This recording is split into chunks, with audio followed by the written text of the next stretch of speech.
ભગવતે વાસુદેવાય. ઓમ નમો ભગવતે વાસુદેવાય. હરે કૃષ્ણ. સ્વાગતમ ઉપસ્થિત સર્વ વૈષ્ણવજન શ્રોતાગણ એવં મહાનુભાવોનું આજે સ્વર્ગસ્થ પોપટભાઈ સાવલિયા જેની શ્રદ્ધાંજલિ નિમિત્તે આ સત્સંગમાં આપણે ઉપસ્થિત થયા છીએ. તો શ્રીમદ ભાગવતમ જે વિશેષ રૂપથી સનાતન ધર્મનો સાર્વત્રિક ગ્રંથ છે, શ્રીમદ ભગવદ્ ગીતા,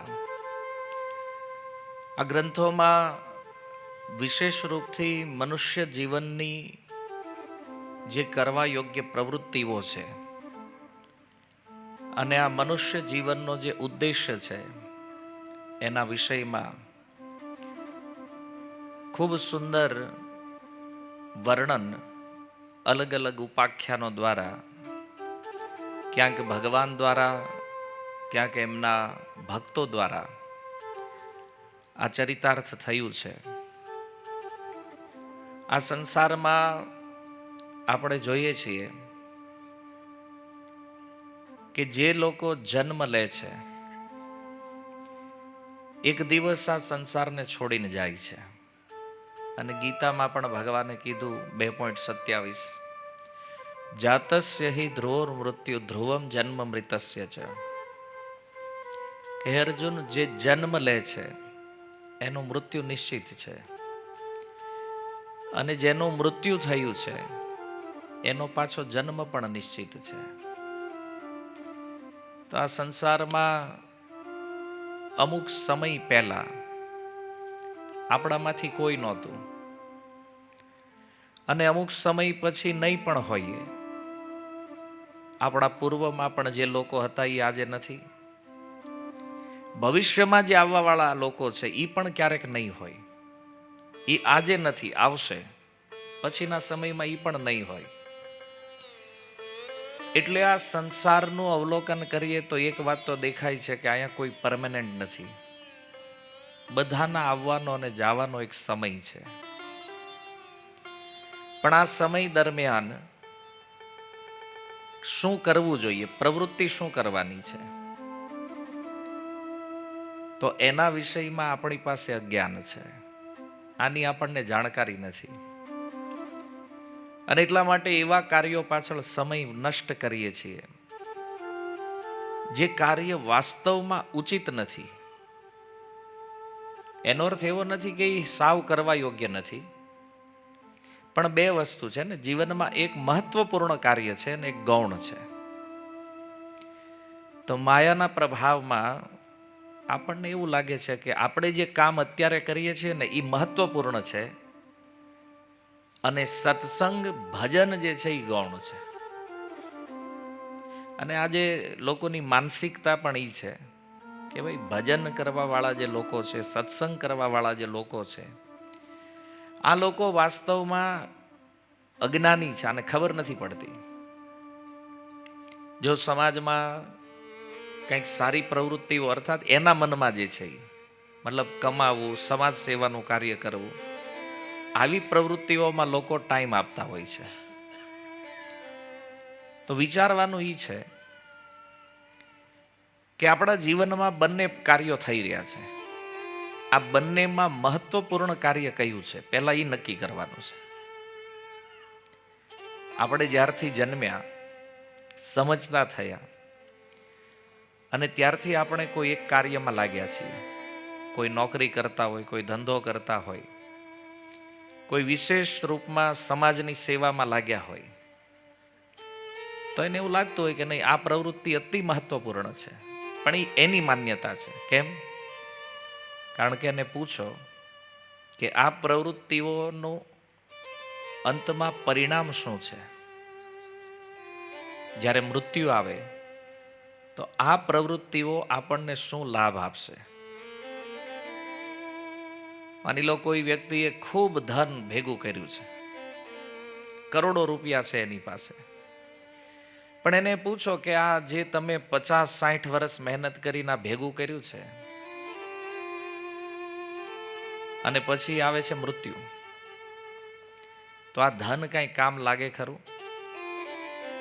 કોઈ નવું જ્ઞાન નથી, આ તો બધા લોકો જાણે છે. પ્રાય થોડું આપણે વિચાર એ કરવાનો છે કે આપણી પ્રવૃત્તિ કઈ બાજુ જઈ રહી છે.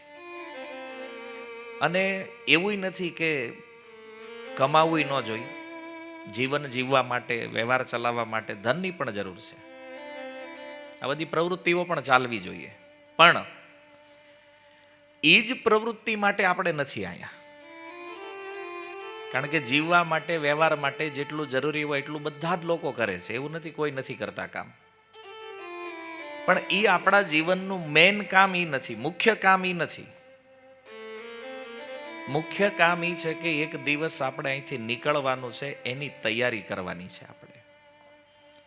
આજકાલ આપણે જોઈએ છીએ લોકો અમેરિકા જવાના હોય તો 6 મહિના પહેલા તૈયારીઓ કરે છે. તો વિચાર કરો, જે શાશ્વત સમય માટે આપણે નીકળવાનું છે, અને એ તો કન્ફર્મ છે, આ વાતમાં તો કોઈ સંદેહ નથી ને, આપણે જવાનું છે, આમાં તો કોઈ ડાઉટ નથી કે ભાઈ હાલો આ પ્રભુજી ભલે ને કહેતા આપણે ક્યાં જવાનું, આપણે તો આઈના છીએ. અને સૌથી મોટું અજ્ઞાન એ છે કે લોકો હજી સુધી એ વિચારમાં તો આવ્યા જ નથી કે આપણે જવાનું છે. ભલે જાણે છે બધા, ખબર બધાને છે કે એક દિવસ મરવાનું, આ કોઈ હું નવું જ્ઞાનની વાત નથી કરતો. રોડે અહીં તમે કોઈ પણ માણાને પૂછો કે ભાઈ આપણે એક દી મરતા, હા મરવાનું બધાને ખબર છે, કોને નથી ખબર? જે ભજન કરે એને ખબર, નાસ્તિક છે એને ખબર છે, બધા લોકો જાણે છે. પણ એને પૂછો તૈયારી કોની પાસે છે? તો એ નથી. અહીંથી આપણે ગામડે જવું હોય તો આપણે કેટલી તૈયારીઓ કરીએ છીએ, ભલે 10 દી જ રોકાવાનું છે. વિદેશમાં જવું હોય તો એની એટલી તૈયારી, પણ મૃત્યુ માટેની કોઈ તૈયારી નથી આપણે, વિચારેય નથી. મહાભારતમાં યુધિષ્ઠિર મહારાજને યક્ષ દ્વારા એક પ્રશ્ન કર્યો છે, બહુ સુંદર પ્રશ્ન છે. અને યુધિષ્ઠિર મહારાજ જ્યારે, આ પ્રસંગે તમે સાંભળ્યો છે કે પાંડવો જ્યારે વનવાસમાં હતા એ સમયે યુધિષ્ઠિર મહારાજ અને એક યક્ષની મુલાકાત થઈ છે. પ્રસંગ તો વિશેષ લાંબો છે, પણ સંક્ષિપ્તમાં આપણે સમજીએ કે યુધિષ્ઠિર મહારાજ જ્યારે એ યક્ષને મળે છે એ સમયે એને 100 પ્રશ્ન પૂછ્યા યુધિષ્ઠિર મહારાજને. અને એ 100 પ્રશ્નમાં એક પ્રશ્ન હતો, કો મોદતે કિમ આશ્ચર્યમ કહ પંથા કાચવર્તિકા મમેતા શુંતર પ્રશ્નાન કથયિત્વા જલમ પીવ. કહે છે યુધિષ્ઠિર મહારાજ, જો તમારે પાણી પીવું હોય આ કુંડમાંથી તો એ કયો કિમ આશ્ચર્યમ, આ જગતમાં આશ્ચર્ય શું છે, નવાઈ પમાડે એવું શું છે? તો યુધિષ્ઠિર મહારાજ એનો ઉત્તર આપતા કહે છે, અહની અહની ભૂતાની ગચ્છંતી યમાલયમ. આ સંસારમાં એક પછી એક જીવ યમરાજના દ્વારે જઈ રહ્યા છે. મૃત્યુ બધા લોકોનું થાય છે. ઘણા લોકો પોતાની નજર સામે મરતા જોવે છે, ઘણા લોકોએ સમાચારમાં વાતો વાંચી છે, ઘણાએ ન્યૂઝમાં જોયું છે, ઘણા લોકોએ પોતાના સ્વજનોને પોતાના હાથે અગ્નિ આપ્યો છે, છતાં શેષાહ સ્થાવરમ ઈચ્છંતી, શેષા પાછળ જે બચેલા લોકો છે એ એવું માને છે કે હું જવાનો નથી. કિમ આશ્ચર્યમ અતઃ પરમ, આ સૌથી મોટું આશ્ચર્ય છે. આપણા જ સ્વજનોને, આપણા જ પરિવારજનોને આપણે મરતા જોયા છે, છતાં આપણે એમ માની છીએ કે મારે તો હજી ખેહવાનું છે. એવું નથી માનતા કે હું નથી જવાનો, પણ મારે હજી ટાઈમ છે, હજી 70 પહેલા તો આપણે નથી જવાના, આવું વિચારીને બેઠા. અને એટલા માટે આપણને સત્સંગમાં પ્રવૃત્તિ નથી. ઘણા લોકો કહે ને સત્સંગ શું કામ કરવાનો છે? એટલા માટે કે જે જ્ઞાન થોડું થોડું આપણી પાસે છે ને એને જીવનમાં એપ્લાય કરી શકીએ.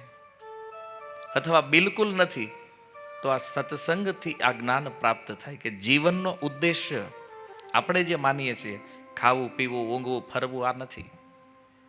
આ જીવન મળ્યું છે કે એકવાર મૃત્યુ થાય તો ફરીથી ક્યારેય મરવું નથી.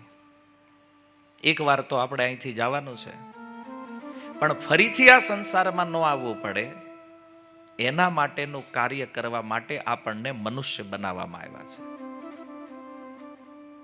આ જીવનનું મુખ્ય કાર્ય છે આપણી મુક્તિનો ઉપાય શોધવો. અને બાકી આ સંસારમાં જેટલું કામ આપણે કરીએ છીએ એ બધું ગૌણ છે, મતલબ સેકન્ડરી છે, ટેમ્પરરી છે. કારણ કોઈ કહે પણ પ્રભુજી ભજન તો પછી ક્યારેક કરવી તો નહીં હાલે. કેમ? એ કે આ વખતે જુઓ કેવો સારો સમય છે. આવું બધું ક્યાં હતું પહેલા? મોબાઈલ નહોતા, ગાડીઓ નહોતી, આવી સરસ સુવિધાઓ નહોતી. હવે તો જીવનનો લાભ લેવા જેવું છે. આ વખતે જીવી લેવું, ભજન આવતી વખતે કરશું. કારણ કે પાછું તો અહીંયા જ આવવાનું છે. ભલે અહીંથી ગયા તો જઈને પાછા આવવાના જ ક્યાં? આ જ સંસારમાં પાછો જન્મ લેશું. શરીરો ભલે અલગ હશે કોઈ પણ આપણે તો એવું જ માનીએ છીએ કે આપણે પાછા તો મનુષ્ય જ થશું.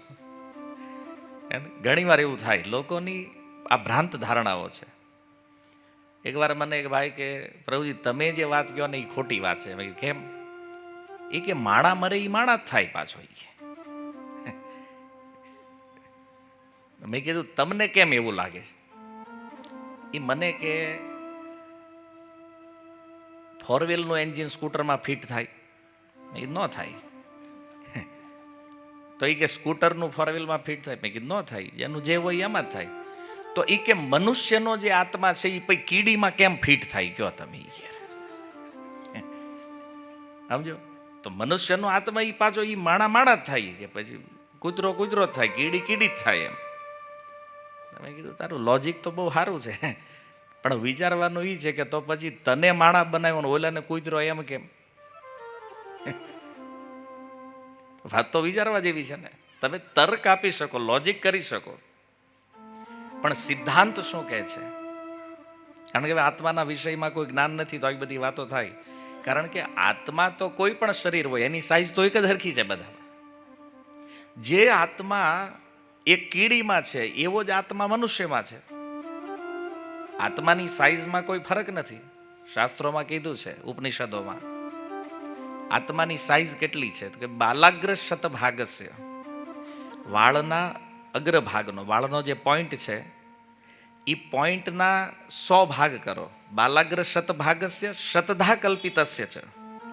વળી જે એક ભાગ આવ્યો એના પાછા 100 ભાગ કરો. એટલે વાળના અગ્રભાગના 10,000માં ભાગની સાઈઝ આત્માની છે. તો આ દુનિયામાં ગમે એવડું શરીર હોય, આત્મા તો આ જ રહેવાનો છે બધામાં, આ જ સાઈઝ છે. તો પછી મેં એને ઉદાહરણ આપ્યું એ કે આ એક જ સાઈઝ કેવી રીતે કામ કરે? બધા શરીરોને કેમ આકે? આવડો નાનો ઝીણો એવો સમજો છો ને, વાળના અગ્રભાગનો 10,000માં ભાગ. એટલે આવું સાયન્સની અંદર પણ પ્રેક્ટિકલ નથી સંભવ. વિજ્ઞાન પણ હજી વાળના 100 ભાગ નથી કરી શક્યું, એવું કોઈ યંત્ર નથી. અને એનો 10,000મો ભાગ જે આપણા ઋષિઓએ વિચાર્યું છે. આટલો સૂક્ષ્મ જીવ એ કે હાથી જેવડા મોટા શરીરને કેમ પાવર આપીએ, કેમ હાકે? એ કે નહીં, તો બહુ સિમ્પલ છે. જેવી રીતે એક મનુષ્ય સાયકલ પણ ચલાવે, ઈનો ઈ માણા 2 વ્હીલ ચલાવે, ઈનો ઈ માણસ 4 વ્હીલ ચલાવે, ઈનો ઈ માણસ બસ ચલાવે, અને એ જ 5.5-6 ફૂટનો માણા ટ્રેન ચલાવે, પ્લેન ચલાવે, અને શિપ ચલાવે. તો વાહનના આકાર ઉપર નિર્ધારણ નથી કે વાહન કેવડું છે, પણ ડ્રાઈવર તો 5.5 ફૂટનો જ હોય ગમે એ વાહનમાં બેહો. તો ભાઈ ઓલાને એવું થાય ભાઈ સાયકલ આણે હાકી તો બોલો ભાઈ જહાજ કેવી રીતે ચલાવીએ? કે તો શરીરની સાઈઝ કોઈ મેટર નથી. આત્માનું એ સામર્થ્ય છે કે 84 લાખ પ્રકારના જે શરીરો છે, આ બધા શરીરોની અંદર એ વિદ્યમાન રહીને આ શરીરોને ચલાવે છે, શરીરોમાં કર્મનો ભોગ કરે છે. એટલા માટે એ ભ્રમ ન હોવો જોઈએ કે આજે મનુષ્ય છીએ તો આવતા જીવનમાં પાછા મનુષ્ય જ બનશું. નહીં, એનો આધાર એ છે કે મૃત્યુ સમયની સ્થિતિ શું છે, આની ઉપર ડિપેન્ડ છે કે મરતા સમયે વ્યક્તિ કઈ અવસ્થામાં છે. ગીતામાં ભગવાન કહે છે, યમ યમ વાપી સ્મરણ ભાવમ તેજત્યંતે કલેવરમ. જે ભાવથી શરીરનો ત્યાગ કરે એ બીજા જીવનમાં એને પામે, એને પ્રાપ્ત કરે. તો આ સંસારમાં એક કોમન અનુભવ યદિ જો લેવામાં આવે, જે લોકો મૃત્યુ પામે છે એના નિકટતમ અનુભવો તમે જુઓ, તો મૂળ વિષય એ છે કે ચેતના મૃત્યુ સમયે કેવી હોય. બોલે જીવનભર જે કામ એણે કર્યું છે આવી ચેતના, આવો સ્વભાવ મૃત્યુના સમયે બનેલો રહે. મતલબ જેમાં એનો અધ્યાસ થયો છે, મતલબ એકદમ આવિષ્ટ છે જે પ્રવૃત્તિઓમાં. માની લો કોઈને ખેતી કામનો બહુ રસ હોય, જીવનભર ખેતી કરી હોય, પછી 20 વર્ષ ખેતી છોડી દે, પણ એનો અધ્યાસ જો એમાં છે તો મરતા સમય સ્મરણ તો એનું જ થાય પાછું. તો સંસારમાં જે પ્રવૃત્તિઓમાં આપણો અધ્યાસનો અર્થ છે એમાં પૂર્ણ આવિષ્ટ રહેવું અથવા એને માની લેવું. તો આવા જે વ્યક્તિઓ જે ચિંતન કરે મૃત્યુ સમયે, એવું બીજા જીવનમાં એ પામે. પણ આમાં એક પ્રશ્ન એ છે, તો ભાઈ કર્મનું શું? આપણે તો એ સાંભળ્યું જેવા કર્મ કર્યા હોય એવો દેહ મળે, એવું શરીર મળે. પણ સમસ્યા એ છે કે મૃત્યુ સમયે વ્યક્તિ જ્યારે શોક કરે, જો ગીતાના પ્રારંભમાં ભગવાને ના પાડી અર્જુનને, અર્જુન નત્વમ શોચિતુમ અર્હસી, શોક ન કરવો જોઈએ. શા માટે? કારણ કે શોક કરવાથી જે સ્મરણ થાય ને એ દેહ પ્રાપ્ત થશે. આ વાત સમજમાં આવે છે તમને હું જે કહું છું? એનું એક ઉદાહરણ છે ભાગવતની અંદર. શ્રીમદ ભાગવતમાં ઋષભદેવના પુત્ર જેનું નામ હતું ભરત, એક રાજા થયા, મહાન ચક્રવર્તી રાજા. યુવાનીમાં વૈરાગ્ય થયો તો રાજ્યનો ત્યાગ કરી અને ભજન કરવા માટે વનમાં વયા ગયા. આજનું જે નેપાળ છે, નેપાળમાં એક ગંડકી નદી છે, જ્યાંથી આપણે જોઈએ શાલિગ્રામ નીકળે છે. તો એ ગંડકી નદીના કાંઠે ભજન કરવા માટે ગયા. ભજન કરતા કરતા એવી ઊંચી અવસ્થા પ્રાપ્ત કરી, પરમહંસની અવસ્થા પ્રાપ્ત કરી લીધી. એક દિવસની ઘટના, એ ગંડકીના જળમાં ઉભા રહી સંધ્યા વંદન કરતા હતા અને જોયું કે એક હરણીની પાછળ એક સિંહ પડ્યો છે. હરણી ગર્ભવતી હતી. નદી પાર કરવા માટે એણે છલાંગ લગાવી, તો છલાંગ લગાવી તો ગર્ભ જે છે એ નદીમાં પડી ગયો. હરણી બીજા કાંઠે પડીને એનું મૃત્યુ થઈ ગયું.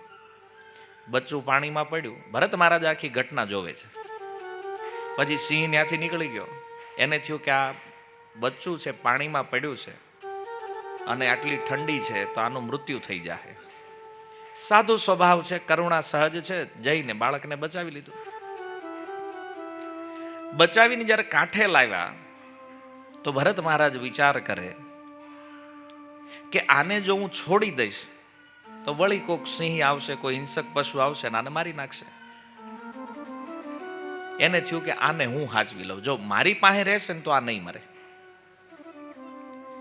હવે વાત તો શાસ્ત્રમાં એ છે કે કોણ આ સંસારમાં જીવશે અને કોણ મરશે, આ તો ભગવાનના હાથમાં છે. તો સ્વામીજી કીધું જીવન મરણ એ સબ વિધિ કે હાથ. આ તો ભગવાનના હાથમાં નિર્ણય છે કોણ જીવવાનું છે, કોણ મરવાનું છે. પણ ભરત મહારાજને થયું કે હું આને બચાવી લઈશ. અને આ સંસારમાં સૌથી મોટો ભ્રમ એ છે કે જો હું નહીં હોઉં ને તો બધું અટકી જાય. આપણે જ્યાં હલવાના છીએ ને, ઘણાને અંદરથી તો ઈચ્છા હોય કે ભજન કરવું છે, પણ હું કામ નથી કરવું, કારણ કે હું નહીં કરું આ કામ તો ભાઈ શું થાય. તો ભાઈ તમે નહોતા ત્યારે આ દુનિયા હાલતી હતી, બહુ ફર્સ્ટ ક્લાસ હાલતી. આપણે આવીને કંઈક ગડબડ કરી અહીંયા અને આપણે નહીં હોય ત્યારે બધું બરાબર જ હાલવાનું છે. અને આમ તો એક વાત સંસારમાં કોમન છે કે માણસ જ્યારે મરી જાય ને ત્યારે હારો થઈ જાય, ગમે એવો હોય. જો મૃત્યુ થાય પછી એની કોઈ નિંદા ન કરે. પણ મનમાં તો વિચારતો હોય કે સારું થયું ગયો કામ પત્યું કે આપણે છૂટા થયા. હોય અમુકના જીવન એવા હોય તો બિચારા જાય તો અમુક લોકો ખુશ થાય કે સારું થયું વયા ગયા. પણ એક મોટો ભ્રમ આપણી અંદર ઈ છે કે હું નહીં હોઉં તો શું થશે. માની લ્યો તમને એવું હોય કે તમારી ફેક્ટરી તમારી વગર હાલે એમ જ નથી. કાલે કોઈ ભયાનક બીમારી આવે ને તમે હોસ્પિટલમાં દાખલ થઈ જાઓ, નથી હાલી જતું, ટાઈમ નીકળી જાય છે કે નહીં? આપણે એમ કે ના મારી વગર હાલે જ નહીં. મરવાની વાત એ દૂર છે, એ છોડી દો. બીમારી આવે ને દાખલ થવું પડે તોય ધંધો મૂકીને વયા જાય છે, તોય બધું હાલે છે ને, બધું જ હાલે છે. આ ભ્રમ છે કે હું કરીશ. ઘણા લોકોને એવું હોય કે અમારા તો આ પરિવારના હેડ છે, આ વયા ગયા શું થાય, ગયા પછી સારું થઈ જાય. એવા દાખલા સમાજમાં છે. જો આપણને વગર પરિવારનો મેન માણા હતો, વયો ગયો, હવે પાછળ વાળા કદાચ હતા એની કરતા સારી સ્થિતિમાં જીવવા માંડે.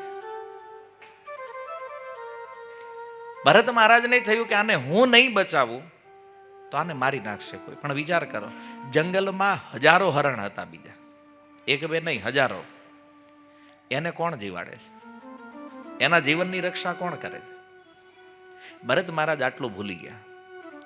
જો સંસારમાં દયા કરવી એ કોઈ ખોટી વાત નથી, પણ ક્યાં અટકવું એ પણ ખબર હોવી જરૂરી છે. નહીતર દયા ક્યારેક આપણને ફસાવી દે. હવે હરણના બચ્ચામાં પ્રેમ થયો, પણ એને કાંઠે લાવીને છોડી દેવાનું હતું. પછી તો ભગવાન હાચવી લે તેને, કારણ કે જંગલમાં હજારો હરણને ભગવાન હાચવે છે, તો આને હાચવી લે. અને ઘટના તો સામે હતી કે એની માતાનું મૃત્યુ થવાનું હતું, તો નદી કૂદી તો એનું મૃત્યુ થઈ ગયું. નદી પાર કરી તો એ હરણી મરી ગઈ ને, કારણ કે એનું મૃત્યુ. અને આ બાળક ગર્ભમાંથી નદીમાં પડ્યું. જો આને જીવવાનું હતું તો ભરત મહારાજને ભગવાને પ્રેરણા કરી આને જીવાડી દીધું. કોઈને બચાવવાનું સામર્થ્ય આપણી અંદર નથી, અને કોઈને મારવાનું સામર્થ્ય પણ આપણી અંદર નથી. આ તો ભગવાનની ઈચ્છા પ્રમાણે ચાલે છે. હવે એ હરણનું બચ્ચું રાખ્યું એટલે પછી તો એમાં લાગી ગયા કે ભાઈ રાત દિવસ બસ આ હરણની સેવા કરે. હવે ભગવાનની સેવા ભૂલાતી ગઈ. ભગવાનની સેવા, ભગવાનનું નામ જપ, આ બધું ધીમે ધીમે બંધ થતું ગયું અને હરણની સેવા પ્રારંભ થઈ ગઈ. અને એક સમય એવો આવ્યો કે 24 કલાક હરણનું ચિંતન. હવે આમાં સમજવાનો મૂળ વિષય જે આપણે છે, એનો જ્યારે મૃત્યુનો સમય આવ્યો ભરત મહારાજનો, ત્યારે હરણ ત્યાં નહોતું. હરણ ક્યાંક નીકળી ગયું છે બહાર. પૂર્ણિમાની રાત્રિ છે, ચંદ્રમાનો પ્રકાશ છે, અને હરણના પગલાઓને જોતા જોતા ભરત મહારાજને શોક થઈ રહ્યો છે. ક્યાં ગયું છે? કોઈ આને મારી તો નહીં નાખ્યો હોય?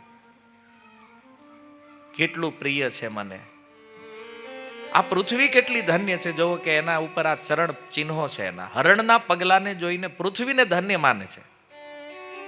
અને આ રીતે શોક કરતા કરતા ભરત મહારાજનું મૃત્યુ થયું.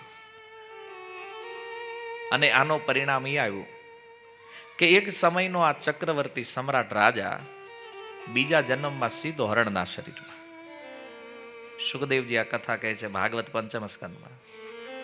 આગળના જીવનમાં રાજા છે અને બીજા જીવનમાં સીધો હરણ. રાજામાંથી ડાયરેક્ટ હરણ. તો ઘણા લોકોનો એ પ્રશ્ન છે કે હરણ બન્યા કેમ ભરત મહારાજ? ભક્તિ તો કરતા હતા, છૂટી ગઈ. અને ગીતામાં કીધું અંતકાલે છે મામેવ. ભગવાન કે જો મારું સ્મરણ કર્યું હોત તો મને પામી જાત, પણ હરણનું સ્મરણ કર્યું. ખાલી સ્મરણ આધાર નથી, સ્મરણ સાથે શોક જે છે. ભરત મહારાજને એ હરણનો શોક થયો, જેના પરિણામે એને હરણનું શરીર મળ્યું. તો ઘણી વાર ભક્તો એ કહે કે ભાઈ એને ભજન તો કર્યું હતું. તો કર્મ પ્રમાણે યદી જો જોવામાં આવે, ગીતામાં જે કર્મનો સિદ્ધાંત છે એ પ્રમાણે તો ભરત મહારાજને બીજો જન્મ મનુષ્યનો મળવો જોઈએ. એને મનુષ્ય બનવું જોઈએ જે પ્રમાણે ભજન કર્યું છે. પણ શોક એટલો હતો જેના કારણે હરણનું શરીર પ્રાપ્ત થઈ ગયું. તો આ શોક જે છે એ મુખ્ય આધાર છે સ્મરણનો. બીજા જીવનમાં. તો ભરત મહારાજ હરણ બન્યા અને ત્રીજો જન્મ પ્રાપ્ત થયો પાછો કર્મના રૂપમાં. એક બ્રાહ્મણ પરિવારમાં જન્મ થયો, ત્યાં પણ નામ એનું ભરત થયું. આ કથા વિસ્તૃત, પણ આપણે એ સમજવાનું છે કે ભરત મહારાજને હરણનો દેહ મળ્યો કેમ. અંતકાળનો જે શોક છે, અંત સમયનું જે સ્મરણ છે, તો શોક અને સ્મરણ બે ભેગું થયું હરણ. તો વિચાર કરો, આપણે શોક કરીએ છીએ શેના માટે? બોલે આ સંસારમાં આટલી સુંદર સુંદર વસ્તુઓ છે, આવો વાપરવાનો રહેવાનો સમય આવ્યો ને આમાં ક્યાં ભજન કરવી? હવે એ બધું પછી કરશું. તો વિચારવાનું એ છે કે જ્યારે જ્યારે પણ જન્મ લે છે કોઈ જીવ, તો આ સંસારમાં ભોગોની વ્યવસ્થા તો પહેલેથી થયેલી છે. આપણે પણ જ્યારે આ સંસારમાં આવ્યા ત્યારે અહીં બધી વ્યવસ્થાઓ હતી કે નહીં? ખાવા પીવાની, રહેવાની, આ બધી વ્યવસ્થા પહેલેથી હતી. એમાં સંસારમાં જ્યારે જ્યારે પણ કોઈ જીવ આવે છે તો એની વ્યવસ્થા ભગવાન કરે છે. કારણ કે ભોગ જે અહીંયા બન્યા છે એ ભોગ તો પરમેનન્ટ છે. આપણે અહીંયા પરમેનન્ટ નથી, આપણે ટેમ્પરરી છીએ. આપણે અહીંથી જવાનું છે. તો આપણે જઈએ છીએ, પાછા આવીએ છીએ. દુનિયાની સ્થિતિ આ છે.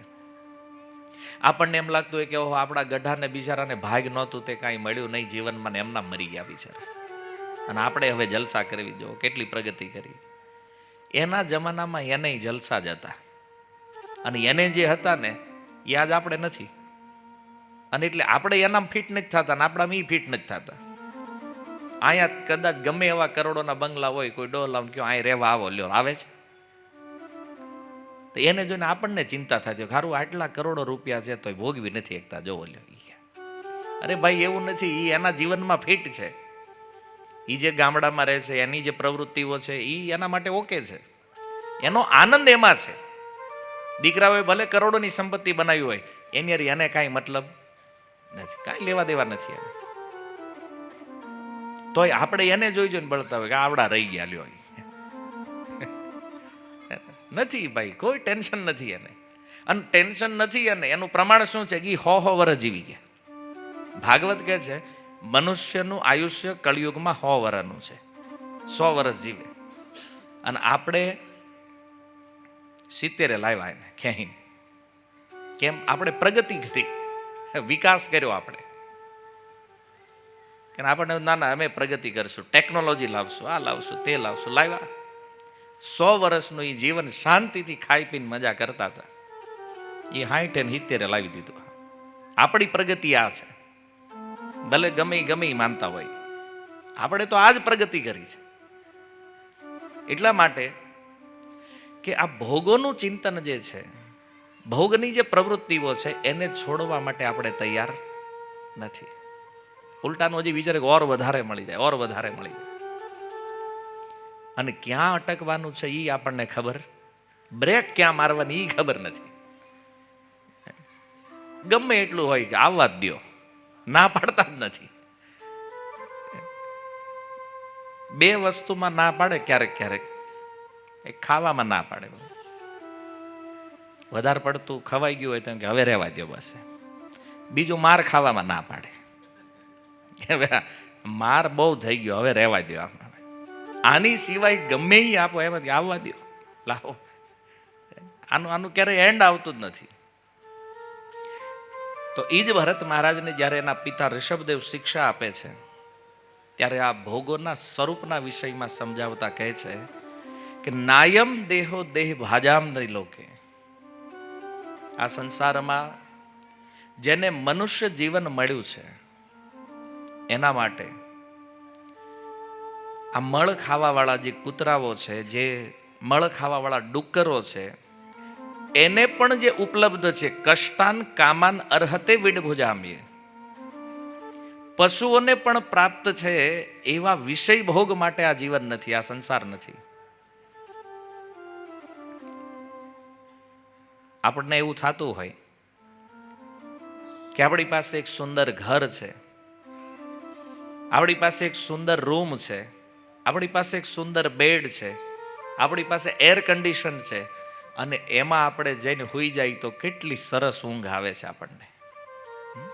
અને એ ભોગને પ્રાપ્ત કરવા માટે આપણે કેટલો પરિશ્રમ કર્યો છે, કેટલી મહેનત કરી હોય. ત્યારે આપણને ખબર છે કે એક માણસ જિંદગીમાં માંડ એક ઘર બનાવી શકે છે એવરેજ.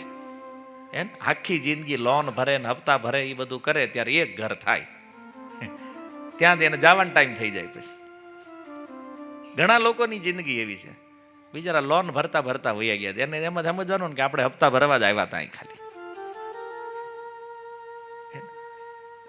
માંડ લોન પૂરી કરી રહે ત્યાં જિંદગી પૂરી થઈ જાય, પછી ભોગવે વાહે વાળા.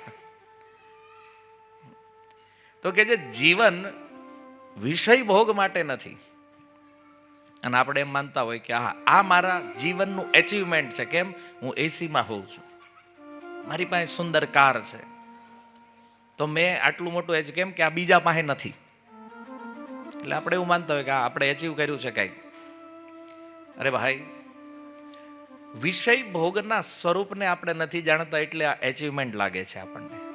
કે એ રૂમની અંદર એર કન્ડિશન ચાલુ કરીને સુવામાં જે આનંદ છે, આવો આનંદ બીજાને મળતો ભ્રમ છે. તબેલાની અંદર જાઓ, એક ઘોડો ઊભા ઊભા હુઈ જાય. ઘોડાને કોઈ દી તમે બેઠેલો હુતા નહીં પાડો, ઘોડો હંમેશા ઊભા ઊભા સુવે. આપણને જેટલું બેડ ઉપર હુવામાં આનંદ મળે છે ને, એટલો જ ઘોડાને તબેલામાં ઊભા ઊભા સુવામાં સેમ આનંદ છે, કોઈ ફરક નથી. આનંદની માત્રા સેમ છે બેયની. આપણી હોય કે જાય પશુઓની છે. આપણે ક્યારેક કોઈ સારા રેસ્ટોરન્ટમાં બેસીને પીઝા ખાતા હોય હે ને, તો આપણને એમ થાય કે વાહ, આપણા ડોહલાઓ રોટલા ખાઈ ખાઈને મરી ગયા, જો આ કેવું સારું આવ્યું છે. આપણે ખાઈ એ એસી રેસ્ટોરન્ટમાં બેસીને પીઝા ખાવામાં જેટલો આનંદ મળે, એવો જ આનંદ એક કૂતરાને, એક ડુક્કરને, એ ગટરમાં પડેલું જે મળ છે એ મળને ખાવામાં એને એટલો જ આનંદ મળે છે જેટલો આપણને પીઝામાં મળે છે. કેવલ પદાર્થનો ભેદ છે. આપણે ત્યાં પીઝા છે, એને ત્યાં મળ છે. સ્વરૂપ અલગ છે વસ્તુનું, આનંદની માત્રા બેયની એક સમાન છે. આવી રીતે સંસારના કોઈ પણ ભોગ જે મનુષ્યમાં છે એની કમ્પેરિઝન પશુ હારે કરી લ્યો, આનંદ એમાં એટલો છે, આનંદ આપણને એટલો છે. સ્વરૂપ જુદું હોઈ શકે. તો વિચાર એ કરવાનો છે કે જે વિષય ભોગ એ કૂતરાને, ઘોડાને, સુવરને કોઈ મહેનત કર્યા વગર પ્રાપ્ત થઈ જાય છે, એ જ વિષય ભોગ માટે આપણે આપણું જીવન ખર્ચી નાખીએ છીએ. આખું ઓલા કાંઈ નથી કરતા તોય એને પ્રાપ્ત છે, અને આપણે રાત દિવસ મહેનત કરીએ છીએ. વાત તો ઈ છે, આહાર નિદ્રા ભય મૈથુનમ છે. સામાન્ય એતત પશુ વીર નરાણામ, પ્રાપ્ત તો ઈ જ કરીએ છીએ. તો વિચાર ઈ કરવાનો છે કે જીવન આના માટે નથી. મનુષ્ય એટલે નથી બન્યા આપણે. મનુષ્ય કાંઈક અલગ વિષય છે, પશુ હોવું અલગ વિષય છે. આજકાલ લોકો કહે ને, પણ હવે આપણે પશુ જેવું જીવન થોડી જીવવું છે, આપણે તો એનાથી બેટર જીવવું છે, એટલે મહેનત કરીએ છીએ. નો ડાઉટ મહેનત કરો, આ બધું કરો છો, પણ એક વિચારને સ્થિર કરો કે આના માટે આપણે નથી આવ્યા. તમે ક્યાંક ફરવા ગયા હોય, કોઈ હોટલ તમે બુક કરી હોય, અને એ હોટલનો રૂમ તમે જેવો દેખાડ્યો એવો ન હોય, તો તમે શું વિચારો કે હવે આપણે ક્યાંય કાયમ રહેવું છે? ભલે જે છે હવે મળે તો હાથ દી રહેવાનું છે ને, રોડવી લ્યો, હાકી નાખો. કેમ? કારણ કે કાયમ રહેવાનું નથી. બસ આ જ વિચાર જો આપણા ઓરિજિનલ જીવનમાં આવી જાય કે આપણે કાયમ અહીં રહેવાનું નથી, હું કામ માથાકૂટ કરવી? એટલે પહેલા તો બળવાનું બંધ થઈ જાય બીજાનું જોઈને. કેમ? ઓલાને એમ થાય કે આને 100 કરોડ, આપણે 1 કરોડ જ ભેગા થયા છે. કેમ થાય? પણ એ ખબર પડી જાય કે 100 કર્યા છે તોય કાયમ તો નથી આયા, અને આપણે જ્યાં છીએ ન્યાય તે કાયમ તો નથી. તો ભાઈ જેમ છવી એમ પાર કરી જાવ ને, પછી હું માથાકૂટ છે. પણ પ્રોબ્લેમ ન્યા છે કે ઓલાનું જોઈ લીધું, એને ન્યા છે, તો પછી આપણે પહેલા ભાગો.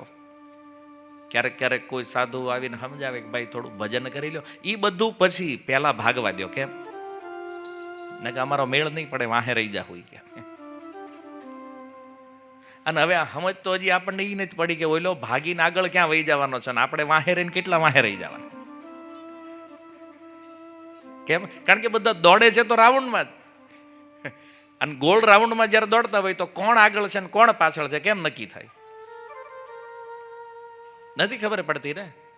દેખાય છે ત્યારે આપણા જ આગળ છે, પણ તમે તમારી વાહે જ જુઓ, તમારી વાહે છે કોઈ, પણ આપણે વાહે નહીં જોતા, આગળ જ જોયું. એટલે આગળ જે છે એ દેખાય, પાછળ વાળા આપણે નથી દેખાતા. અને આપણને એવું થાય કે એકવાર ઓર ભાગશું, થોડુંક ભાગશું તો આપણા જીવનમાં સુખ આવી જાય. આવું સુખ કદાચ મળી પણ જાય તો એક ક્ષણિક છે, કારણ કે ટકતું નથી. પહેલા મેં કીધું એમ, વ્યક્તિ લોન લે ત્યારે એમ વિચારે હાશ ઘરનું ઘર મળી ગયું, પછી પહેલો હપ્તો આવે ત્યારે એટલે આના ભરવાના છે આપણે. તો હવે લોન જેમ જેમ પૂરી કરતા જાય, હવે પૂરી થાય ને ત્યારે એમ થાય કે હાશ હવે આપણે સુખેથી રહેવું, ત્યાં તો જીવન પતી જાય. અને બેંક વાળા હોશિયાર છે, નાની લોન આપતા જ નથી. 20 વર્ષ, 25 વર્ષ, 30 વર્ષ. તમે અમારી હાટું જ રડો છો, એટલે જ્યાં સુધી કમાવ ત્યાં સુધી અમને દેતા રહ્યો. આપણે તો એવું લાગે યાર બેંકની નોકરી કરવા આવ્યા જ આપણે. પણ વિચાર એ કરવો જોઈએ કે જે વિષય ભોગ પશુઓને કાંઈ કર્યા વગર ઉપલબ્ધ છે, તો શું મનુષ્યને આ નહીં પ્રાપ્ત થાય? પ્રારબ્ધ લઈને આવ્યા છીએ ભાઈ, અને જે પ્રારબ્ધમાં છે એ મળવાનું છે. ઘણા લોકો એવો પણ વિશ્વાસ કરે છે કે ભાઈ મહેનત કરશું ને તો જ મળશે. આ વિષયમાં શાસ્ત્ર સહમત નથી.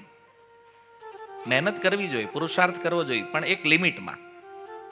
અને એટલો પુરુષાર્થ કરીને એટલું જ મળવાનું છે જે તમારા પ્રારબ્ધમાં છે.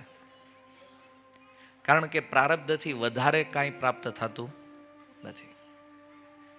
નહીતર રોડે જે લોકો મહેનત કરે છે, આ તમારે ન્યાય બહાર રોડ બને છે, એ મજૂર આપણી કરતા પૈસા વાળવા જોઈએ. કારણ કે સવારથી સાંજ સુધી એ જે પરિશ્રમ કરે છે એ આપણે થોડા કરીએ છીએ. આપણે દેશી ઓફિસમાં બેઠીએ અને એક ફોન ગુમાવીએ તો લાખો આમથી આમ કરી નાખીએ, હે ને? હજારો લાખોના પ્રોફિટ લઈ લઈએ છીએ ખાલી ફોન ઉપર. તો મહેનત કોની વધારે દુનિયામાં? જો જે કામ કરી રહ્યા છે બહાર ફિઝિકલ, એ લોકો વધારે મહેનત કરે છે. ખેડૂતો જુઓ, એ વધારે મહેનત કરે છે. તો એને મળવું જોઈએ ને. આપણે તો 10 બાય 10 ની ઓફિસ લઈને બેઠા હોય તો લાખો કરોડોના વેપાર કરી નાખીએ છીએ. પુરુષાર્થ થી વધારે મહત્વપૂર્ણ પ્રારબ્ધ છે. અને પ્રારબ્ધ ક્યાંથી બન્યું છે? આપણા જ કર્મોથી. આપણે જે પૂર્વમાં કર્મ કર્યા છે એનાથી જ આપણું પ્રારબ્ધ નિર્માણ થયું છે. આપણી સ્થિતિ માટે અન્ય કોઈ નહીં, આપણે જ જવાબદાર છીએ. પણ આ માયાનો જે એક ભ્રમ છે કે વિષય ભોગ પ્રાપ્ત થઈ જાય, અને એના માટે મનુષ્ય જ્યારથી સમજતો થાય તો મૃત્યુ સુધી આ પ્રયાસમાં લાગેલો રહે છે કે મને સારામાં સારા વિષય ભોગો મળે. પણ ઋષભદેવ પોતાના પુત્રોને સમજાવતા કહે છે કે એ પુત્રો સાંભળો, આ જીવન વિષય ભોગો માટે નથી. તો એમણે પૂછ્યું શેના માટે મળ્યું છે જીવન? તો કહે છે તપો દિવ્યમ પુત્રકા એન સત્વમ શુદ્ધેત. એ પુત્રો, આ જીવન મળ્યું છે દિવ્ય તપ, તપો દિવ્યમ, ભજન કરવા માટે આ જીવન મળ્યું છે. દિવ્ય તપ શા માટે કહે છે? કારણ કે આ સંસારમાં લોકો ખોટી તપસ્યાઓ એટલી કરે છે. તમે જો ઘણી વાર લોકો માનતા લે તો અહીંથી એમ આમ હાલીને જાઓ, ઓલા પણ આમ કરશું, આ વાર રહેશું, ખાધ્યા વગર, પાણી વગર. આપણે એને પૂછીએ કે આ તમે જે ઉપવાસ વ્રત આ બધું કરો છો, ક્યાંય લખ્યું શાસ્ત્રોમાં ક્યાંય કે એમ નામ? તો કે ના ના, અમારા મનમાં આવ્યું એટલે ચાલો. કોઈ ફળ નથી આનું. ભગવદ્ ગીતાના 16મા અધ્યાયનો અંતિમ શ્લોક ભગવાન કહે છે કે આ જગતમાં શું કરવું જોઈએ, શું ન કરવું જોઈએ, એના માટે શાસ્ત્ર જ અંતિમ પ્રમાણ છે. શાસ્ત્રોમાં જે લખ્યું છે એ પ્રમાણે કરવાનું છે. મનઘડત રીતે કોઈ કરે છે તો એ ખોટી તપસ્યાઓ છે. ભગવદ્ ગીતા કહે છે શું કરવું શું ન કરવું એનું શાસ્ત્ર પ્રમાણ હોવું જોઈએ. કોઈ નથી ચાલો સોમવાર ઉપવાસ કરવો ચાલુ કરી દીધું સોમવારનું, એની વાહે વાહે બીજા ને ત્રીજા ને પછી એ કે ઉપવાસ શું કામ કરો? બસ ઓલા કર્યો એટલે અમે કરીએ. કોઈને પૂછો કે આવું તપ શું કામ? તો કે એણે કર્યું એટલે અમે કરીએ. કોઈ શાસ્ત્ર પ્રમાણ છે, કોઈ શાસ્ત્ર વિધિ છે. ભગવાન ત્યાં સુધી કહે છે ગીતામાં કે શાસ્ત્ર વિહિત જે પદ્ધતિઓ છે એ જ સાચું તપ છે. અને આના સિવાય જે લોકો તપ કરે છે તો એ હૃદય સ્થિત પરમાત્માને કષ્ટ આપવા માટે કરે છે. જે તપ શાસ્ત્ર અનુમોદિત નથી એ હૃદય સ્થિત પરમાત્માને પણ કષ્ટ આપે છે. એટલા માટે ઋષભદેવ કહે છે કે તપસ્યા કરો, દિવ્ય તપ કરો. અને આ દિવ્ય તપ કરવાથી શું થશે? યેન સત્વમ શુદ્ધયેત. તપસ્યા કરવાથી હૃદય શુદ્ધ થાય. અને હૃદય શુદ્ધ થાય, ઇન્દ્રિયો શુદ્ધ થાય. આનું પરિણામ શું છે? તો કે જે બ્રહ્મ સૌખ્યમ તુ અનંતમ, કે જે અનંત કાળ સુધી એ દિવ્ય સુખની અનુભૂતિ કરે છે, આનંદની અનુભૂતિ કરે છે. તો પ્રશ્ન એ થયો કે એ વાત તો ઠીક છે કે જીવન વિષય ભોગ માટે નથી, તપ કરવા માટે છે, દિવ્ય ભજન કરવા માટે છે. એનાથી હૃદય ઇન્દ્રિયો શુદ્ધ થશે અને એનું પરિણામ એ છે કે આનંદની પ્રાપ્તિ થશે, સુખની પ્રાપ્તિ થશે. અસલી સુખ જે એકવાર આવશે પછી ક્યારેય જાહે નહીં. આજકાલ કેવું હોય, સુખ આપણને મળે છે થોડી વાર માટે, તોય આપણે ખુશ થઈ જાય. સોમથી લઈને શનિવાર સુધી બહુ મહેનત કરતા હોય, રવિવારની એક રજા આવે તો કેટલો આનંદ આવે. આજ રવિવાર જ છે ને. અને હાંજ પડે ને પછી દુખી થાય, કેમ? કાલે સવારે પાછું જવાનું છે ને. એક રજા માટે થઈને આખું અઠવાડિયું તનતોડ મહેનત કરીએ પણ તોય રજા ટકતી એમ થાય જલ્દી વહી ગયો. સવારમાં પ્રસન્નતા હોય, આજ રવિવાર છે ને સાંજે જેમ ઓલું ફૂલ સવારે ખીલેલું હોય અને સાંજે મુરજાઈ જાય, એમ પછી સાંજે તો દુખી જ હોય મનથી. કાલે સવારે પાછું હતા નાન્યા. પછી આખું અઠવાડિયું રવિવારની રાહ જોતા હોય, પ્લાનિંગ ચાલતું હોય. તો આ સુખ ક્ષણિક છે અને ક્ષણિક સુખ માટે કેટલો મોટો પરિશ્રમ છે. પણ કે જે ભજન દ્વારા પ્રાપ્ત જે સુખ છે એ સનાતન છે, અનંત કાળ સુધી રહેવા વાળું છે. અને એટલા માટે પ્રત્યેક મનુષ્યનું કર્તવ્ય છે કે એણે ભગવાનનું ભજન કરવું જોઈએ. આ જીવન એના માટે મળ્યું છે. અને એ વાત પુનઃ તમને કહું કે આજકાલ લોકો એવું માને છે કે ભાઈ ભજન કરવું એટલે બધું છોડી દેવું. ખાસ કરીને આપણા ગુજરાતીઓમાં આ વાત થોડીક માઇન્ડમાં ફિટ છે કે ભજનનો અર્થ છે કે બધું છોડીને બસ ખાલી. અને આવું થાય કોઈ દી? માની લો કાલથી તમને નવરા કરી દે, ભાલો કાંઈ તમારો ધંધો નહીં કરવાનો, ભજન કરો. કોણ 24 કલાક માળા કરવાનું કરે? નવરા થાય બીજો વહીવટ ચાલુ કરી દે. નિશ્ચિત રૂપમાં આપણું જે ગૃહસ્થનું કર્તવ્ય છે, નોકરી કરતા હોય, ધંધો કરતા હોય, એમાંથી સમય કાઢવાનો છે. આપણે 24 કલાક ભગવાને આપ્યા છે. આમાંથી આપણે 6 કલાક, 8 કલાક, 10 કલાક આપણા નોકરી ધંધાને કામને આપતા હોય, 6 કલાક સૂવું જોઈએ. ગૃહસ્થો માટે શાસ્ત્રોમાં 6 કલાક સૂવાનું વિધાન છે. 6 કલાકની ઊંઘ પૂરતી છે. 6 કલાક એણે સૂવું જોઈએ અને બાકીના સમયમાં એણે ભજન કરવું જોઈએ. હવે સમસ્યા એ છે કે 24 કલાક ક્યાં સંસારના કામોમાં વ્યસ્ત રહીએ છીએ એ ખબર નથી રહેતી આપણને. પણ આપણું પોતાનું આત્મકલ્યાણ કરવા માટે આપણે થોડો સમય કાઢવાનો છે જીવનમાંથી. ભજન એવું નથી કે આજથી તમે સત્સંગ સાંભળ્યો કાલથી એમ ચાલો બધું મૂકીને ભજનમાં લાગી જવું છે. આ થવાનું નથી ક્યારે. અનંત જન્મોથી જે ભોગોમાં રુચિ લાગી છે એ કાંઈ એક દિવસમાં થોડી છૂટવાની છે. એટલા માટે ધીરે ધીરે શરૂ. જેમ ધંધો ચાલુ કરો પહેલા નાનું નાનું કામ કરો છો, પછી ધીમે ધીમે મોટું થાય.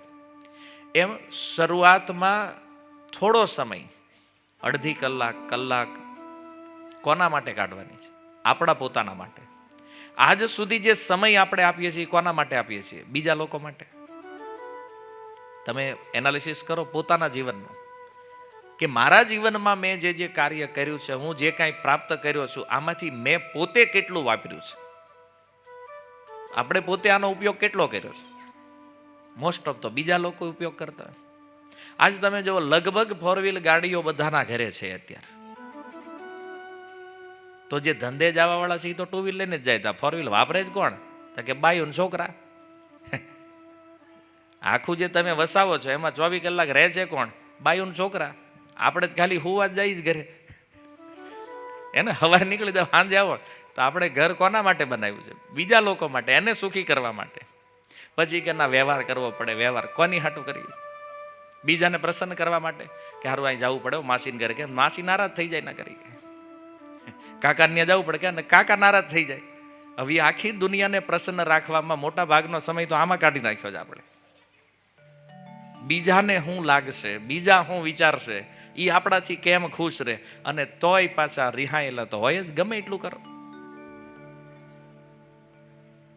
જીવન જ્યારે થોડું આગળ વધે ને પછી આ બધું અનુભવમાં આવે. આખી જિંદગી જેના માટે કમાણાની છેલ્લે કે અમારે હાટું કર્યું હું તમે કે ભાઈ જિંદગી તો આપી દીધી, હવે શું કરવું બીજું? આ 50 વર્ષ 60 વર્ષ કોની હાટું આપ્યા? તમારી હાટું દે? અરે હું અમારી હાટું દીધા. બાજુવાળાને જોવો ઈ કે. ક્યારેક ક્યારેક આ ડાયલોગ પત્ની કહેશે જીવનમાં, અને યા તો દીકરાઓ કહેશે, સંતાનો કહે, એમ ત્યારે આપણને કેટલું દુઃખ લાગે. કારણ જેના માટે જિંદગી આપી દીધી એ હજી તેમ જ કે તમે કર્યું હું અમારી હાટું. કેમ? તો કે બીજા લોકોને જોવો, તમારી કમ્પેરિઝન થશે બીજા રે, અને પહેલા થાહે પાડોશી યારે. એનું જોવો, એણે કર્યું એટલું તમે કર્યું નથી. આ જીવનની વાસ્તવિકતા છે. કારણ કે દુનિયાનો કોઈ પણ સંબંધ જે છે ને એ સ્વાર્થ ઉપર ટકેલો છે. ભલે આપણે કહેતો હોય ગમે એટલો પ્રેમ છે પત્નીમાં, પુત્રોમાં, આ બધું ગઢા થવું તો ખબર પડશે કોણ કેટલો પ્રેમ કરે છે. વૃદ્ધાવસ્થામાં આખી જિંદગી જે પરિવારને આપી છે ને એ જ પરિવાર કહે હવે કાંઈ કામના નથી, આ જવા દો, આને કાઢી મૂકો. અને એટલે જ વૃદ્ધાશ્રમો બન્યા છે ભારતમાં. એમ જે માણસે પરિવારને જિંદગી આપી છે એ પરિવાર એને હાચવાલ નથી. ક્યાં ગયો પ્રેમ? જે પરિવાર માટે આટલું કર્યું છે એ પરિવાર છેલ્લે કે હવે તમારે કાંઈ બોલવાનું નથી, તમને ન ખબર પડે. આ ન ખબર પડે એટલે જ તમને મોટા કર્યા કીધું ભાઈ, છેલ્લે અમને ચૂપ કરાવશો તમે. પણ સંસારનો આ સિદ્ધાંત છે, પેમેન્ટ બંધ, પ્રેમ બંધ. આજે માની લો તોય ભલે, અને ન માનો તોય ભલે. રિયાલિટી આ છે, કોઈ આ સંસારમાં કોઈને પ્રેમ કરતું નથી. પૈસા ન હોય ને પત્ની મૂકીને ભાગી જાય છે. મારી કરતા વધારે સારું જાણતા છો તમે આ બધું. સમાજમાં રહ્યો છો, સમાજની પ્રવૃત્તિઓ. એકનો એક દીકરો હોય, 25 વર્ષની ઉંમર હોય, કમાતો ન હોય, કોઈ રાખે જ ઘરે? ગમે એવો પુત્ર હોય, કમાતો હોય તો જ સારો લાગે, નહીતર એમાંય પ્રેમ રહેતો નથી. સ્વાર્થ. સંસારનો સંબંધ સ્વાર્થ ઉપર ડિપેન્ડ છે. અને જેટલું જલ્દી સમજી લેશું એટલું દુઃખ ઓછું લાગશે. આ બધું થવાનું છે અને થશે પણ આગળ.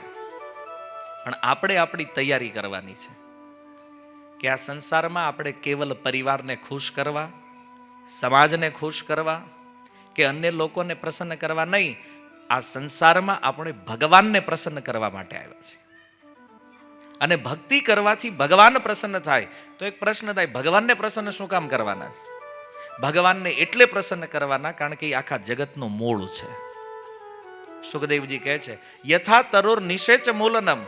કોઈ વૃક્ષના મૂળમાં પાણી નાખો તો એનું થડ, એની ડાળીઓ, એના પાંદડા, એના ફૂલ, એના ફળ બધે પાણી પહોંચી જાય આખા વૃક્ષમાં. એમ આ સંસારમાં બધાને અલગ અલગ પ્રસન્ન કરવા જાશું તો અનંત જન્મો વયા જાય તોય આ સંસાર પ્રસન્ન થવાનો નથી. પણ આ સંસારનું જે મૂળ છે એ ભગવાનને જો પ્રસન્ન કરી લેશું તો આ સંસારમાં બધા જ દેવી દેવતાઓ, બધા જ ઋષિઓ, બધા જ જીવ, હરેક વ્યક્તિ પ્રસન્ન થશે જો ભગવાન પ્રસન્ન છે તો. એટલા માટે આપણે આપણું આત્મકલ્યાણ કરવું જરૂરી છે. અને બીજું કે આપણે બહુ વિચારતા હોય બીજાનું સારું કરશું, પણ જે વ્યક્તિ પોતાનું સારું ન વિચારતો હોય બીજાનું કેમ સારું કરી શકે? પોતાના જ કલ્યાણનો વિચાર જે માણસ ન કરી શકતો એ બીજાનું સારું કેવી રીતે કરી શકે? ક્યારેય નહીં થઈ શકે. એટલા માટે જીવન તો બહુ નાનું છે. પ્રહલાદ મહારાજ કહે છે દુર્લભમ માનુષમ જન્મ. આ જીવન દુર્લભ છે, માંડ માંડ મળે છે. તદપી અધ્રુવમ અર્થદમ, અને છતાં ક્યારે નષ્ટ થઈ જાય આનો કોઈ ભરોસો નથી. આજે અહીં બેઠા છીએ, કાલ સવારે, અરે સવારની વાત છોડો, જે પાપણ પડી છે એ ઉપર જશે કે નહીં આની પણ આપણી પાસે ગેરંટી નથી. જે શ્વાસ અંદર ગયો છે એ પાછો બહાર નીકળશે કે નહીં આની પણ ગેરંટી નથી આપણી પાસે. છતાં આપણે ભ્રમમાં જીવીએ છીએ. હજી ઘણી વાર છે, પછી જોઈ લેશું. આ દુર્લભ છે જીવન, વારંવાર મળતું નથી, ક્યારે નષ્ટ થાય એનો કોઈ ભરોસો નથી. અને એટલા માટે જે મૃત્યુ આવવાનું છે આપણું, આ તો કન્ફર્મ છે. ચાહે કાલે આવે કે 100 વર્ષ પછી આવશે, એ તો ફાઇનલ છે. તો એ સમયની અંદર આપણે આપણું કલ્યાણ કરવાનું છે, એટલે આપણે ભજન કરવું જરૂરી છે. તો હવે પ્રશ્ન એ છે કે ભક્તિ કરવી કેવી રીતે? તો ભજન કરવા માટે શાસ્ત્રોમાં અનેક અનેક સાધનો છે, અનેક અનેક વિષયોની ચર્ચાઓ છે. તપસ્યાઓ છે, યોગ છે, યજ્ઞ છે, અધ્યયન છે. પણ વિશેષ રૂપથી કળિયુગમાં કોઈ વ્યક્તિ ભજન કરવા ઈચ્છતા હોય એના માટે બહુ સરળ પદ્ધતિ શાસ્ત્રોમાં બતાવી છે. અને એ છે ભગવાનનું નામ સંકીર્તન. કારણ કે ભગવાન જાણે છે કે કળિયુગમાં સૌથી મોટી સમસ્યા ટાઈમની છે. કોઈની પાસે સમય નથી. આજે કોઈને પણ પૂછો તમે તો લોકો કહે છે અમે બિઝી છીએ, ટાઈમ કોઈ પાસે નથી. એટલા માટે ભગવાને સરળથી સરળ પદ્ધતિ, હજારો હજારો સાધનો જે શાસ્ત્રોમાં છે એમાં સૌથી સરળ છે ભગવાનનું નામ. કોઈ વ્યક્તિ નામ સંકીર્તનનો આશ્રય લે તો એ વ્યક્તિ બહુ સરળતાથી આ મનુષ્ય જીવનમાંથી પાર થઈ શકે. શ્રીમદ ભાગવતને પરિપૂર્ણ કરતા શ્રી સુખદેવજી 2 શ્લોક બોલ્યા છે. 12મા સ્કંદના 3જા અધ્યાયના છેલ્લા 2 શ્લોક. સુખદેવજી કહે છે કૃતે યદ ધ્યાયતો વિષ્ણુ. કૃતયુગ એટલે સતયુગમાં ભગવદ પ્રાપ્તિ કરવા માટેનો વિષય હતો ધ્યાન. કૃતે યદ ધ્યાયતો વિષ્ણુ. ત્યાર પછી ત્રેતા. ત્રેતાયામ યજતો મખે. ત્રેતાયુગ આવ્યો, એમાં મખ કે છે યજ્ઞને. યજ્ઞની પદ્ધતિઓ હતી. યજ્ઞ પદ્ધતિઓ દ્વારા લોકો ભગવાનની ઉપાસના કરતા, ભગવત પ્રાપ્તિ કરી લેતા. પછી આવ્યો દ્વાપર. તો જે દ્વાપરે પરિચર્યાયામ, દ્વાપર યુગમાં ભગવાનના અર્ચન દ્વારા ભગવાનની પ્રાપ્તિ કરતા લોકો. પછી આવ્યો કલયુગ. તો કલયુગના વિષયમાં સુખદેવજી કહે છે કલૌ તદ હરિકીર્તનાથ. કલયુગમાં કેવલ ભગવાનનું નામ લેવાથી વ્યક્તિ ભવસાગર પાર થઈ જાય.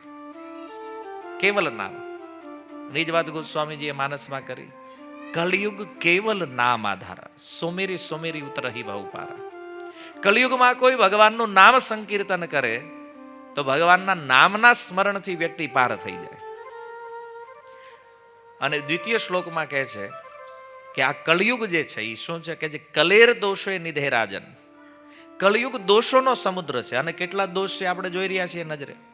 જે ક્યારેય સાંભળ્યું નહોતું, વિચાર્યું નહોતું, એવા પણ કાંડ, એવા પણ પાપ લોકો આ કળિયુગમાં કરી રહ્યા છે. કળિયુગ દોષ જ દોષથી ભરેલો છે. અસ્તિ એકો મહાન ગુણ. છતાં કળિયુગનો એક મહાન ગુણ છે કે કીર્તના દેવ કૃષ્ણસ્ય મુક્ત સંગ પરમ રજેત. સુખદેવજી કહે છે જો કળિયુગમાં કોઈ કૃષ્ણનું કીર્તન કરે, કૃષ્ણનું નામ લે, ભાગવત કહે છે. અને સ્પેશિયલ સુખદેવજીએ કોઈ નામ નથી રાખ્યું ને કે ભાઈ ભગવાનનું કીર્તન કહી દીધું તો ભાઈ ગમે એ ભગવાનને તમે માનતા હોય એનું આવી જાય એમ નહીં. સ્પેશિયલ વર્ડિંગ યુઝ કર્યો છે કીર્તના દેવ કૃષ્ણસ્ય મુક્ત સંગ પરમ રજેત. જો કૃષ્ણનું કીર્તન કરે તો એ મુક્ત થઈ જાય, કોઈ સંદેહ નથી એમાં. એટલે નામ જે છે એ સાર છે કળિયુગમાં વિશેષ રૂપથી. અચ્છા, કૃષ્ણનું નામ કેમ રાખ્યું છે ત્યાં? કે સુખદેવજી કૃષ્ણના ભક્ત હતા એટલે એણે કીધું કૃષ્ણનું કીર્તન કરો. આજકાલ એ એક મોટી સમસ્યા છે ભારતમાં ભગવાનને લઈને. આજકાલ કોઈને પૂછો, એ લોકો પોતાને હિન્દુ માને છે, સનાતની માને છે, એને પૂછો ભગવાન કેટલા છે, તમે કેટલા માનો છો? ખબર નથી ભગવાનની સંખ્યા, કોઈ આઈડિયા નથી. કાંઈક અઠે ગઠે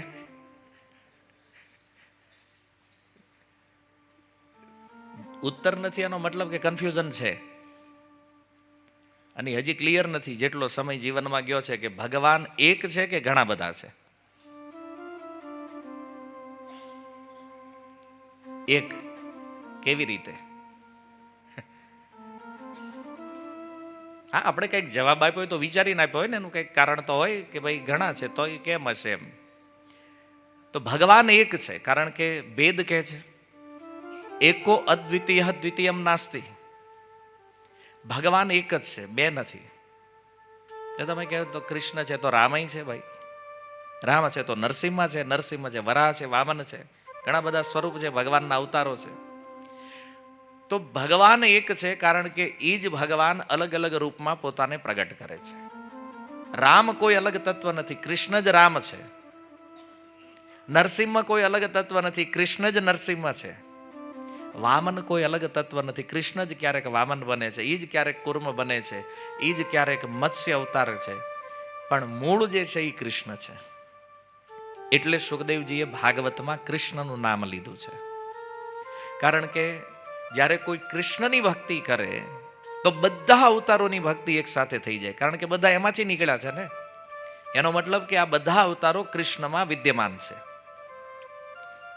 કોઈ મનગઢ થિયરી કલ્પના નથી કહેતો તમને. ભગવદ્ ગીતાના 11 અધ્યાયમાં ભગવાને જે વિશ્વરૂપ દર્શન કરાવ્યું એમાં અર્જુને આ જોયું છે. જેટલા પણ અવતારો જે છે ભગવાનના, આ બધા સ્વરૂપ કૃષ્ણમાં વિદ્યમાન છે. અર્જુનનું દર્શન છે વિશ્વરૂપની અંદર. જેટલા પણ દેવી દેવતાઓ છે, આપણે અહીંયા 33 કરોડ દેવી દેવતાઓને આપણે માનીએ છીએ. એ હમણાં વોટ્સએપમાં નવું હાલ્યું છે, 33 કોટી છે, એ કે કરોડ નથી. આ વોટ્સએપ યુનિવર્સિટી વાળાઓ એકવાર વેદ જોઈ લેવા જોઈએ શું લખ્યું છે એમાં. અને આપણે તે નાના હા બરાબર છે કે કરોડ નથી, કોટી છે. ભાઈ કોટી છે, 33 પ્રકાર પણ છે અને 33 કરોડ પણ છે. બંને વાત છે વેદમાં કે 33 પ્રકાર પણ છે. અને 33 કોટીને જો પ્રકાર માનીએ તો ભાઈ દુર્ગા દેવીના બધા ક્યાં જાય? એનું તો નામ જ નથી એમાં ભાઈ. 33 કોટીમાં તો મતલબ દુર્ગા દેવી નથી. એટલે બહુ ઇન્ટરનેટ ઉપર એ ભરોસો રાખવાની જરૂર નથી. આ નકર પાછળ ત્યાંથી સાંભળીને આપણને જ્ઞાન થઈ ગયું. કેમ? કોઈ 33 કરોડ બોલે તો આવડાને ખબર નથી જોઈએ કે 33 કોટી છે. ખબર તમને નથી, કેમ? તમે ઊંચીનું લાવ્યા જ કોકનું એટલે તમારું થોડી અધ્યયન છે. કોટીમાં આપણને ખબર નથી ને કરોડમાં ખબર નથી. આપણને એટલું ખબર કોટીનો અર્થ કરોડ થાય, કોટીનો અર્થ અનંત પણ થાય છે. તો વેદોની અંદર છે 33 કરોડ છે દેવતાઓ. તો આ 33 કરોડ દેવતાને કૃષ્ણના સ્વરૂપમાં અર્જુને જોયા છે, એની અંદર વિદ્યમાન છે. જગતની મહાનતમ વિભૂતિઓ જે છે, એક વિભૂતિઓને અર્જુને કૃષ્ણના શરીરમાં જોઈ છે. 11મો અધ્યાય તમે વાંચો ભગવદ્ ગીતા, અને પછી અર્જુન કહે છે કે પ્રભુ પરમ તત્વ તમે છો. જોયું છે અર્જુને. તો જેટલા પણ અવતારો છે, જેટલા પણ દેવતાઓ છે, જેટલી પણ વિભૂતિ છે, આ બધાનું મૂળ કોણ છે? કૃષ્ણ છે. બની શકે સંસારમાં આજ લોકો જે કાંઈ કહેતા હોય એ વાત એના મનની છે. શાસ્ત્ર આ કહે છે, સુખદેવજી કહે છે. અને સુખદેવજીને તો કોઈ સંપ્રદાય સંસ્થા હારે કાંઈ લેવા દેવા.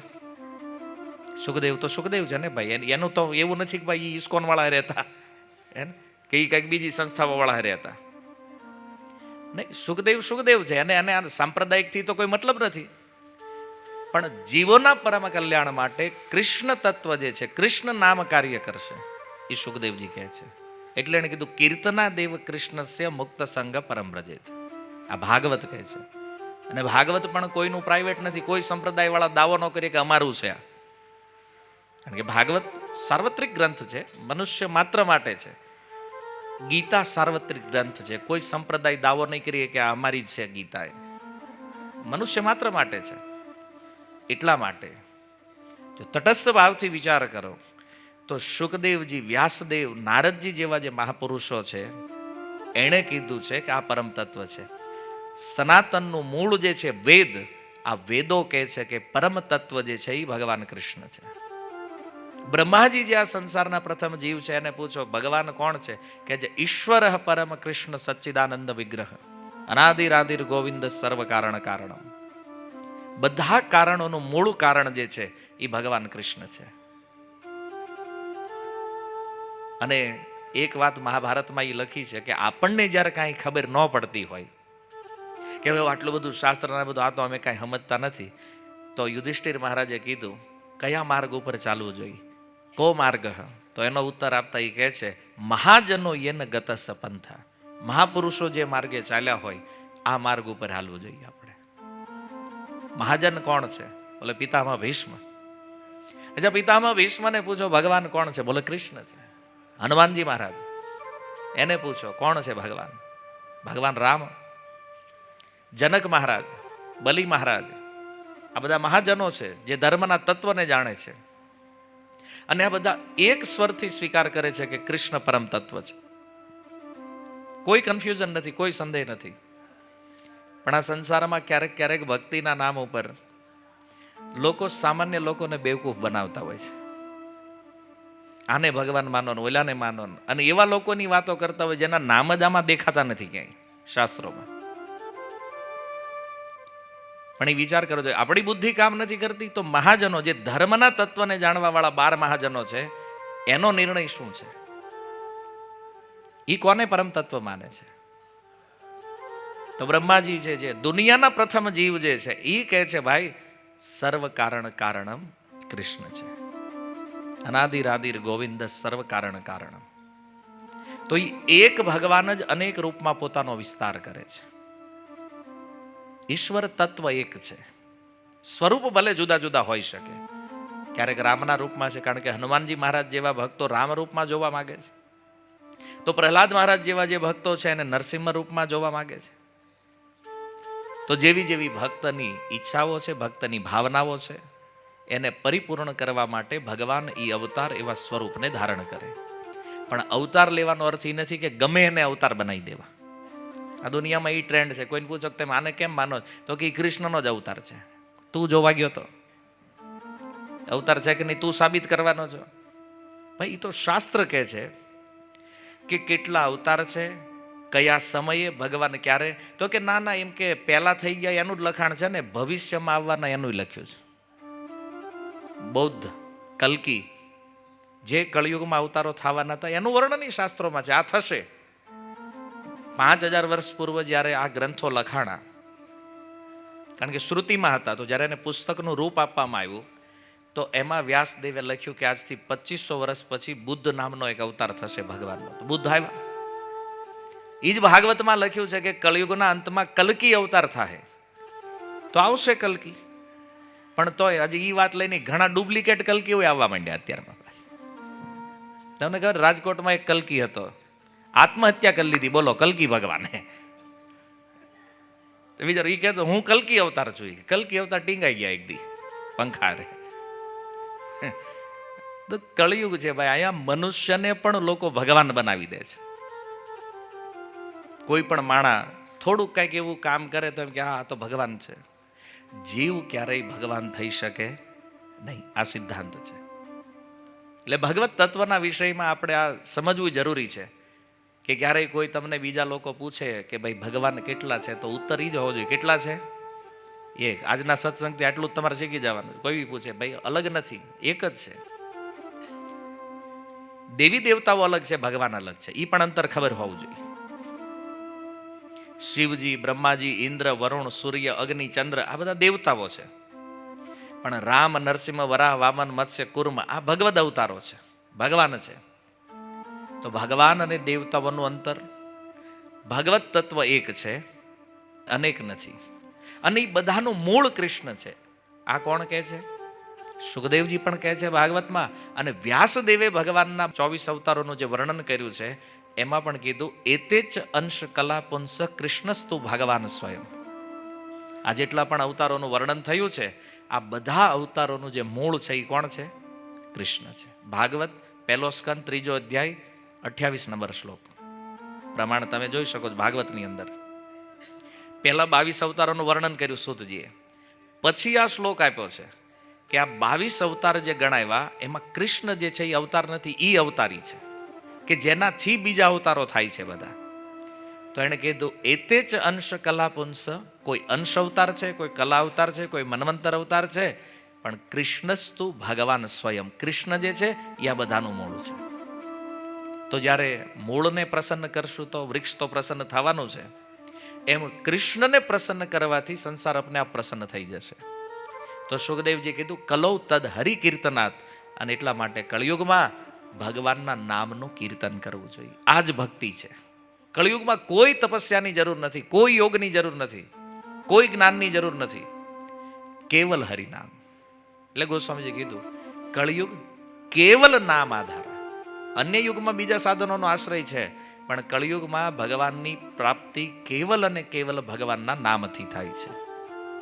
જીવની મુક્તિ આમાં છે. તો જે બુદ્ધિમાન લોકો છે એણે વિચારવું જોઈએ કે આપણી પાસે જે સમય બાકી છે અને આ સમયની અંદર આપણે જો આપણો ઉદ્ધાર કરવો હોય તો આપણે હરે કૃષ્ણ મહામંત્રનો જપ કરવો જોઈએ. શું કામ? આ પણ વેદમાં કીધું છે, યજુર્વેદના કલિસંતરણ ઉપનિષદમાં, કે જે લોકો આ કળિયુગના દોષોથી બચી અને જેને આ સંસારથી મુક્ત થવું છે એણે આ 16 શબ્દનો જે મહામંત્ર છે આનો જપ કરવો જોઈએ. યજુર્વેદ કહે છે. કોઈનો બનાવેલો મંત્ર નથી, કોઈ ગુરુ પરંપરાએ આપેલો મંત્ર નથી, કોઈ ગુરુએ બનાવ્યો ને વેદ મંત્ર છે. અને વેદ ભગવાનની આ આજ્ઞા છે કે કળિયુગમાં આ મંત્ર જીવોને આ બધા દોષોથી મુક્ત કરી અને પાર કરી દેશે. જો ભગવાનના બધા નામમાં સમાન શક્તિ છે, પણ આ હરે કૃષ્ણ મહામંત્ર જે છે એ સ્પેશિયલ શું કામ છે? એક તો વેદ આજ્ઞા છે, બીજું કે આ મહામંત્ર જે છે એ ન કેવલ જીવને સંસારથી તારે છે, જન્મ મરણથી મુક્ત કરે છે, પણ ભગવાનમાં પ્રેમની પ્રાપ્તિ પણ આ મહામંત્રથી થાય છે. એટલે આ પારક મંત્ર છે. પદ્મ પુરાણમાં ભગવાન શિવ કહે છે માતા પાર્વતીને કે હું આ પારક મંત્ર જપ કરું છું. કેમ? પહેલા રામ નામ લેતો તો તારક મંત્ર, કારણ કે સંસારથી તરવા માટે. પછી મને આ પારક મંત્ર પ્રાપ્ત થયો ભગવાનમાં પ્રેમ પ્રાપ્ત કરવા માટે. તો હરે કૃષ્ણ મહામંત્ર તારે પણ છે, કારણ કે એમાંય રામ નામ છે. તો એ સંસારથી તારે પણ છે અને કૃષ્ણ નામ છે તો ભગવાનમાં પ્રેમ પણ ઉત્પન્ન કરાવે છે. એટલા માટે આ મહામંત્ર છે એ જપવા યોગ્ય છે. તો કોઈ પણ વ્યક્તિ જો હરે કૃષ્ણ મહામંત્રનો જપ કરે, એનું કીર્તન કરે, તો નિશ્ચિત રૂપમાં આ કળિયુગના દોષોથી મુક્ત થઈ અને આ સંસારથી પાર થઈ શકે છે.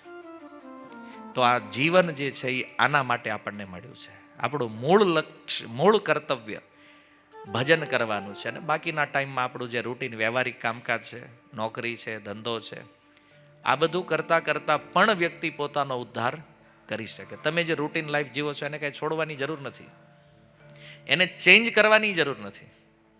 બસ થોડો ટાઈમ ભગવાન માટે આપી અને ભગવાન સાથે કનેક્ટ થવાનું છે. ભક્તિનો અર્થ કાંઈ છોડવું એ નથી. ભક્તિનો અર્થ છે ભગવાન હારે જોડાવું. આપણે ભગવાનથી કનેક્ટ થવાનું છે.